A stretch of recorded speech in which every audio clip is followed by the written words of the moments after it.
بسم اللہ الرحمن الرحیم۔ السلام علیکم۔ آج ہم پڑھیں گے سورۃ البقرہ کی آیت نمبر 57 کی تلاوت، ترجمہ اور تفسیر۔ اعوذ باللہ من الشیطان الرجیم،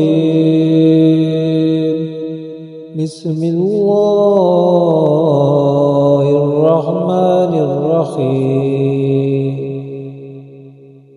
وَظَلَّلْنَا عَلَيْكُمُ الْغَمَامَ وَأَنزَلْنَا عَلَيْكُمُ الْمَنَّ وَالسَّلْوَىٰ كُلُوا مِن طَيِّبَاتِ مَا رَزَقْنَاكُمْ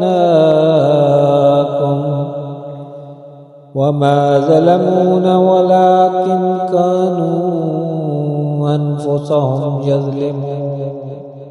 ترجمہ: اور ہم نے تمہارے اوپر بادل کو سایہ بنا دیا اور تمہارے اوپر من اور سلوہ اتارا کہ ہماری دی ہوئی پاکیزہ چیزیں کھاؤ، اور انہوں نے ہمارا کچھ نہ بگاڑا بلکہ اپنی جانوں پر ہی ظلم کرتے رہے۔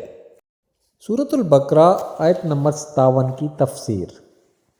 وَظَلَّلْنَا عَلَيْكُمُ الْغَمَامَ، اور ہم نے تمہارے اوپر بادل کو سایہ بنا دیا۔ فرعون کے غرق ہونے کے بعد بنی اسرائیل دوبارہ مصر میں آباد ہو گئے۔ کچھ عرصے بعد حضرت موسیٰ علیہ السلام نے انہیں حکم الہی سنایا کہ ملک شام حضرت ابراہیم علیہ السلام اور ان کی اولاد کا مدفن ہے، اور اسی میں بیت المقدس ہے، اسے عمالقہ قبیلے سے آزاد کرانے کے لیے جہاد کرو اور مصر چھوڑ کر وہیں وطن بناؤ۔ مصر کا چھوڑنا بنی اسرائیل کے لیے بڑا تکلیف دہ تھا۔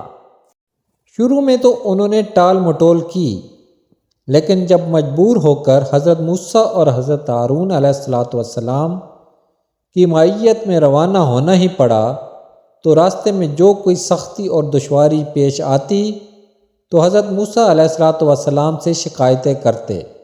جب اس صحرا میں پہنچے جہاں نہ سبزہ تھا، نہ سایہ اور نہ غلہ، تو وہاں پہنچ کر حضرت موسیٰ علیہ السلام سے دھوپ کی، گرمی اور بھوک کی شکایت کرنے لگے۔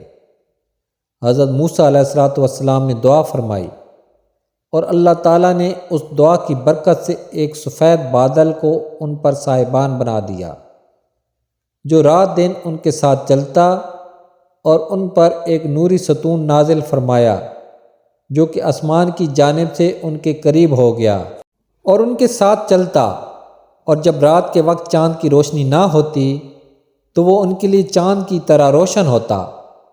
ان کے کپڑے میلے اور پرانے نہ ہوتے، ناخن اور بال نہ بڑھتے۔ وَأَنزَلْنَا عَلَيْكُمُ الْمَنَّ وَالسَّلْوَىٰ، اور تم پر من اور سلوہ اتارا۔ اس صحرا میں حضرت موسیٰ علیہ السلام کی برکت سے ان کے کھانے کا انتظام یوں ہوا کہ انہیں من و سلوہ ملنا شروع ہو گیا۔ من و سلوہ کے بارے میں مفسرین کے مختلف اقوال ہیں۔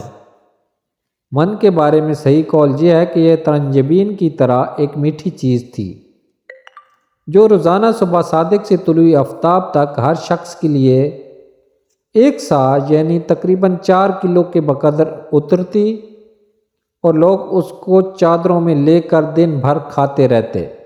بعض مفسرین کے نزدیک من سے مراد وہ تمام چیزیں ہیں جو اللہ تعالیٰ نے اپنے بندوں کو کسی مشقت اور کاشتکاری کے بغیر عطا کر کے ان پر احسان فرمایا۔